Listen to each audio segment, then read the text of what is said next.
lifestyle show. I welcome guests from all across the globe who share how they are maneuvering through a world that worships youth and shames the beautiful process of aging. And today is no exception. Today's guest is Entrepreneur Joie Goodkin. If you're here live, replay, it's all good. Make sure you let us know that you're here. Say, hi, Caren. Love to see you. And I will make sure to respond. And of course, share, share, share.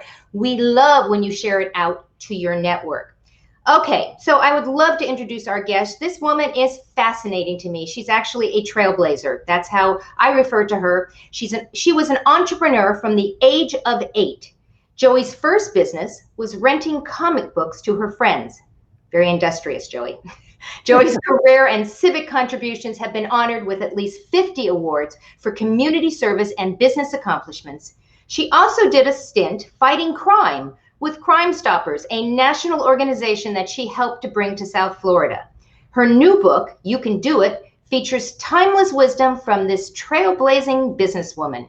She calls them joie-isms, and that's the topic of today's show. So welcome, Joie. Welcome to the show.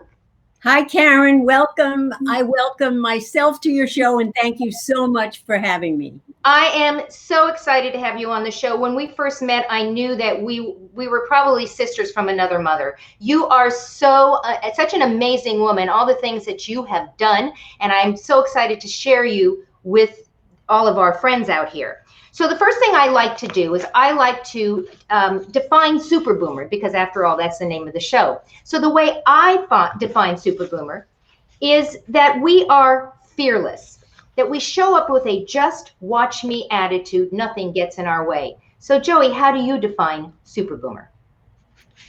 Well, the first thing that comes to mind is that a Superboomer, no matter what the person's age is very confident in their own skin. They're comfortable with themselves. They like themselves. And I think that enables them to be a super boomer.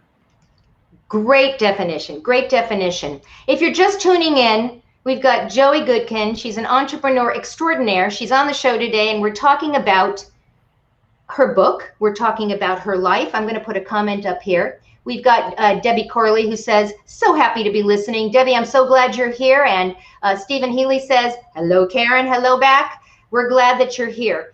So let's just jump right in. You've been an entrepreneur forever. I mean, forever. Where do you think that comes from? Well, the first business of renting comic books to my friends really came from filling a need, or a need that I saw, because my friend's father was a cartoonist. He would bring the comics home and we would devour them on a Thursday. And then they would first show up where we could buy them new the following Monday. So it seemed to me, once you read it, you don't really need to keep it or own it unless you become a collector. So I thought, why don't we just rent it to our friends so we can have one comic book read 4 or 5 times, charge them 4 cents, 5 cents, I don't remember. But that's how it started. And we wound up with library cards. And that was my first business. So you didn't just rent, I mean, you had library cards. You did the whole business around it. I didn't realize that's what I was doing, but I did, because we had to keep track of who had the comic book and who was next in line and who paid and who didn't. I mean, it was just practical needs being met. And the basic thing I think that makes any entrepreneur successful, it's very key that you can fill a need. Absolutely. I mean, we were all taught, the coaches teach that you first have to figure out what the need is, and then fill it, not decide you're going to do something and then go figure out if somebody actually needs it. Do it in that order, correct? And that's exactly what you did. Now, you actually created a magazine in Florida as well. Yes. Tell us a little bit about that. That was truly a wild story, because I was someone who was very busy selling advertising, which started when I sold ads for my high school yearbook. I mean, it was just a natural for me. I like selling. Not everybody does, but I loved it. So I moved to Florida from New York, and you had to wait a year to get your real estate license. Well, I had to do something because I had been selling real estate in New York. Right. Well, I got a job selling advertising, and I just maxed out this little newspaper I pushed their circulation as far as I could.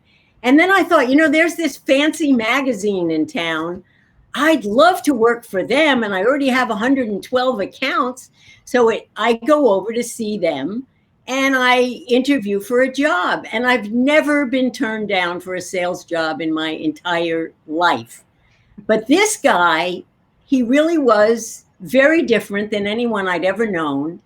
And it turned out, I realized later, he was just kind of snobby and didn't want, what he said was, we don't want those people, because I wanted to expand his circulation at the time to the west part of Broward County, Florida, which is the greater Fort Lauderdale area. And they were very much on the beach and very much society. Like years later, I would tease them. They could run the same pictures and just change the heads because everybody was in a tuxedo, which was not my thing. So they did not hire me. And I left their building dumbstruck that they wouldn't hire me to sell advertising. I said, you don't even have to pay me. I'll work on commission. I have 112 accounts. And the guy said, no, we don't want those people. Their loss. Their loss. So I go out, and if I was in a movie, Caren, I would raise my hands over my head and say, if that's the competition, I'm going to do my own magazine. And that's exactly what happened. And I had a friend who loaned me what turns out to be a nominal amount of money, but I didn't realize that either. I just kept selling. And we started a magazine. Great people helped me. And it ultimately outgrew them in the whole county. And they saved a letter I wrote them saying, are you sure you don't want to hire me? But that's exactly how it happened. And I know this is the longest story I'll tell you, but it has a wonderful ending in that they actually bought my magazine from the people I sold it to. So they finally absorbed it and included it in theirs. I love that. That's a great story. And my couch was sitting in that guy's office, and it was this past year that they finally sold that magazine. That's a great story. I've got another Joey on that's actually watching live, and Joey says, you are a born salesperson, super boomer, cool. Isn't that funny? Joey and Joey. Joey meet Joey. Yes. Thank you, Joey. I want to talk about your book. First, I'm going to put it up into the screen.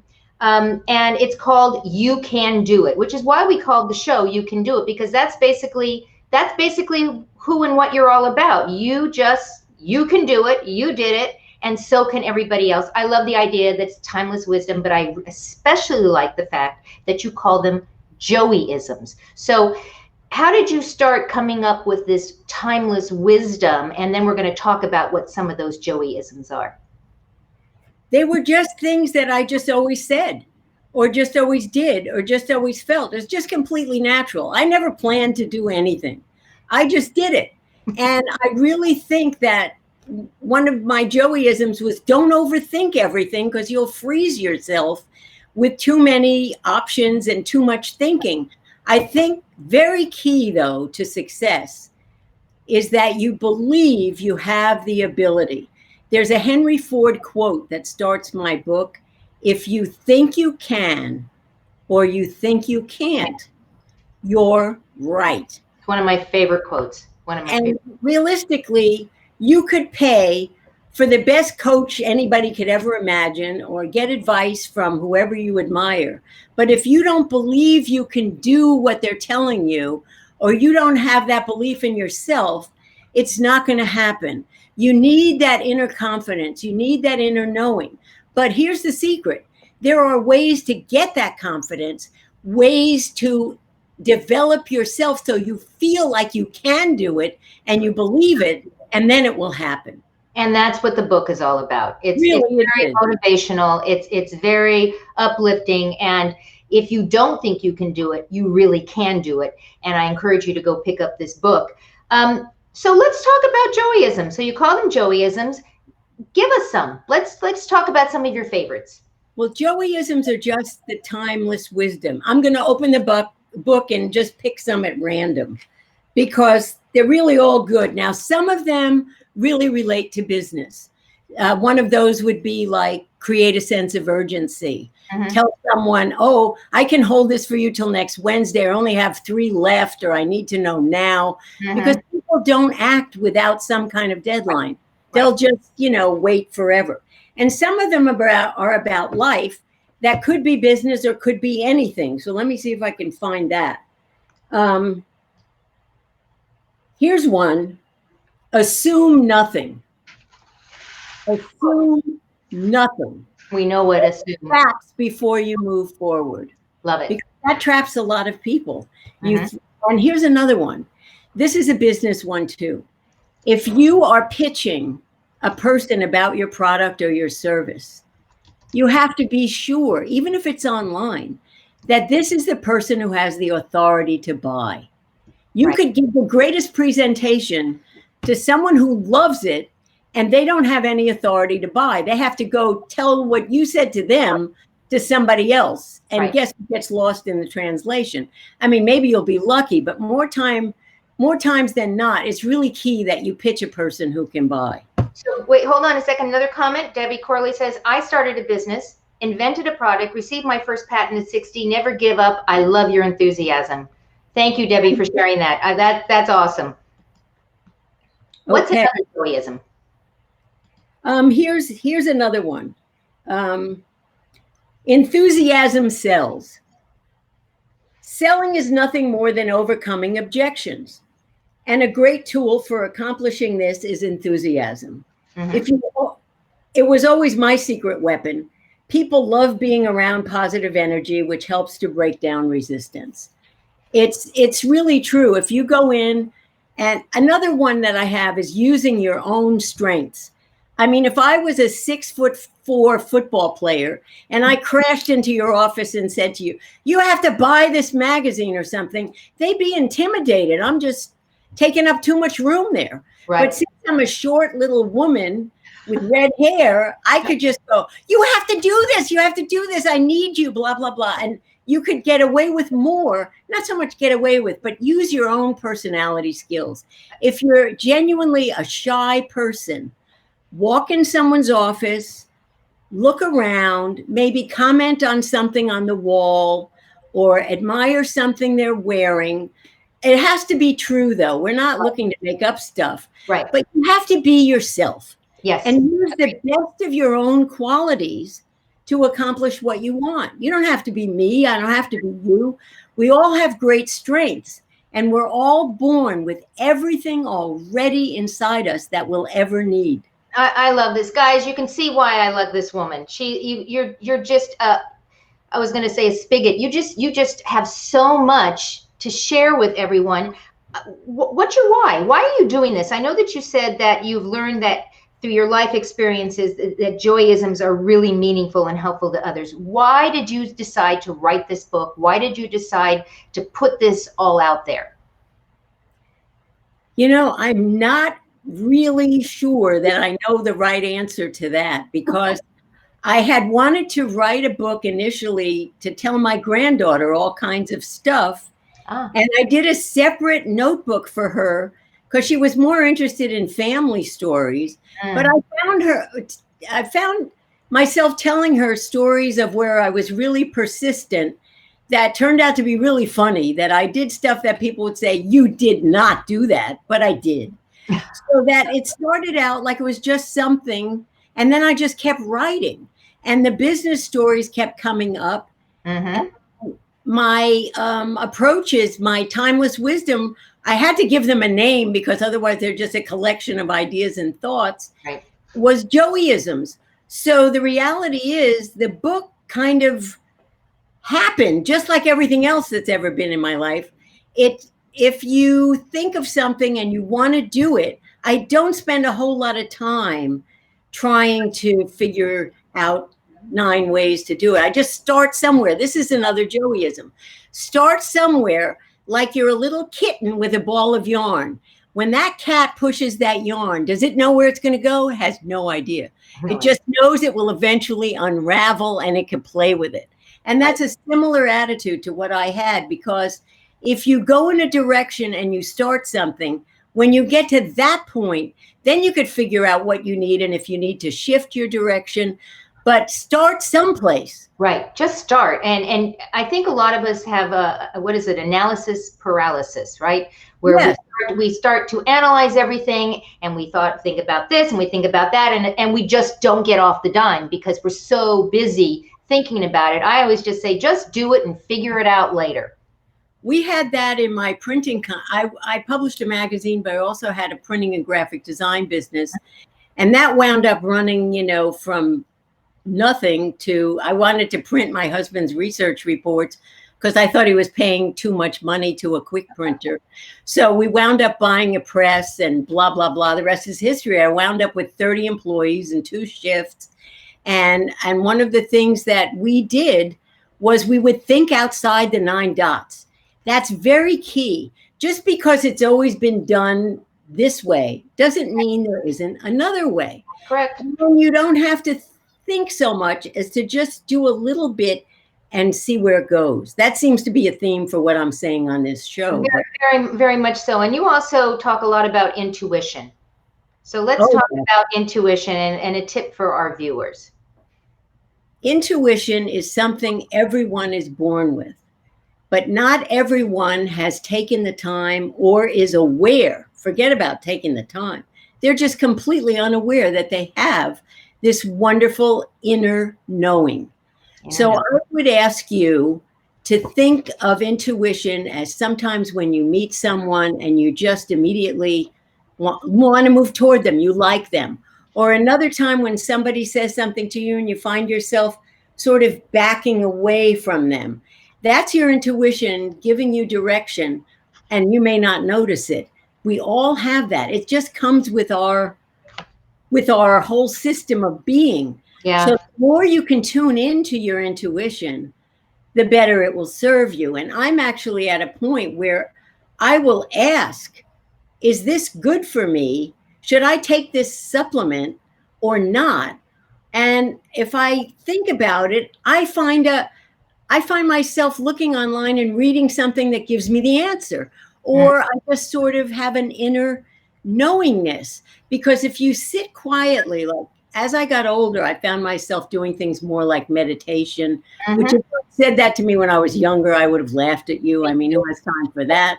But if you make time, even 5 minutes, 10 minutes a day to meditate, it slows your mind enough that other thoughts that you want an answer to have a chance to get in there and talk to you. So true. I start my day every day meditating. I used to say, oh, there's no way, I'm too busy. I there's so much going on. I can't sit still. And it started with 5 minutes and then 10 minutes. I now meditate for about 45 minutes every morning.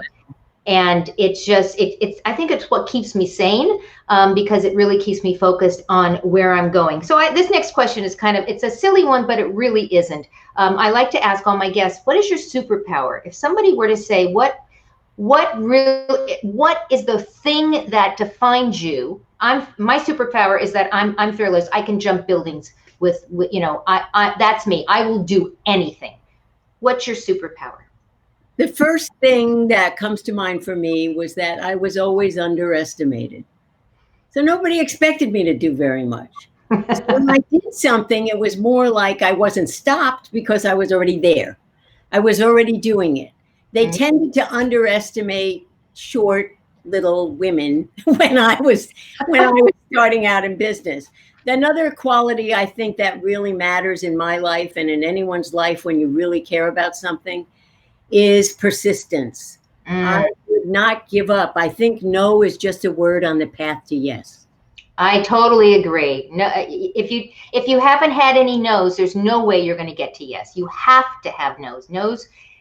Andrea Waltz wrote the book Go for No, and that's the whole concept behind that. The more no's you get, the more yeses you're going to get, and I so agree. You really have to show somebody why they need your service or your product. Right. It's just overcoming objections. And I tell a story in my book of a guy. It's crazy. I won't take the time to tell it here. But I called on him and he finally threw me out of his office, said I wouldn't wrap a fish in that newspaper you're selling. Don't bother coming back. I didn't go back, but I went much longer than he wanted me to. And ultimately, he wound up calling me like, I kind of miss you. You were here every Monday at 2:00. Where are you? Well, You never know the effect you're really having on someone. you're an acquired habit. You're an acquired habit, right? I would stick to routines, and I would call on people at pretty much the same time that were prospects.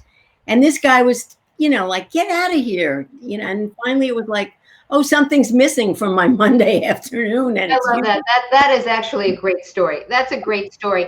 We're almost out of time, believe it or not. And I know that those of you who are live and watching, you're probably wondering, how do I get to know Joie better? Well, we're going to give you some ways. You can go over to her website at joie-goodkin.com. You can also follow her on Instagram, and you can find her there at Joie Goodkin. And finally, on Facebook, if you just simply type in Joie Goodkin, you will find her on Facebook.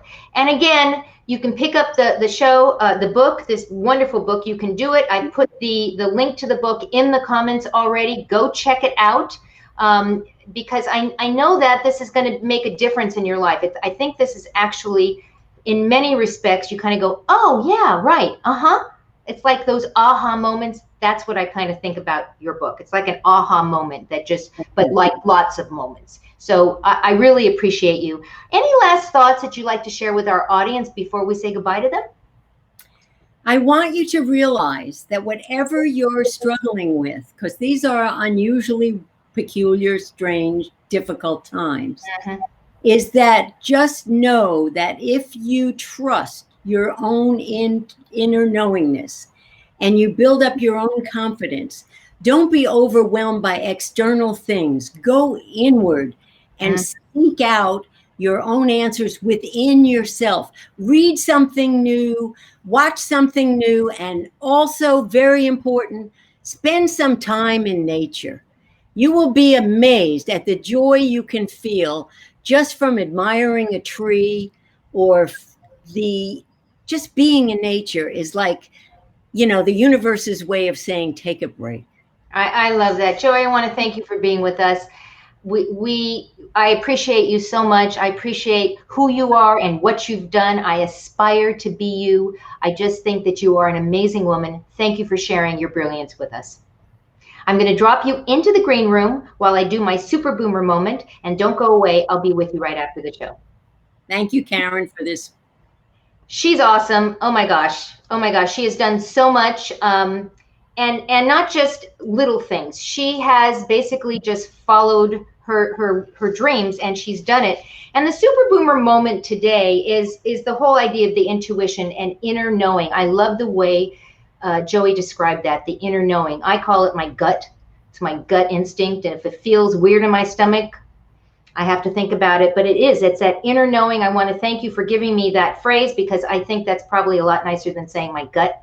That is a great way to say this, almost the same thing. So thank you for that. I'm going to take that and ponder on it when I meditate tomorrow morning. We want to thank you guys. You have a choice as to where you spend your time. You decided to spend it with Joie and I today, and I am grateful for that. I know that Joie is grateful for that. Go out and pick up her book. Go click on that link. And most of all, go out and give somebody an awesome day. And we'll see you next time on the next episode of the Superboomer Lifestyle Show. Goodbye, everyone.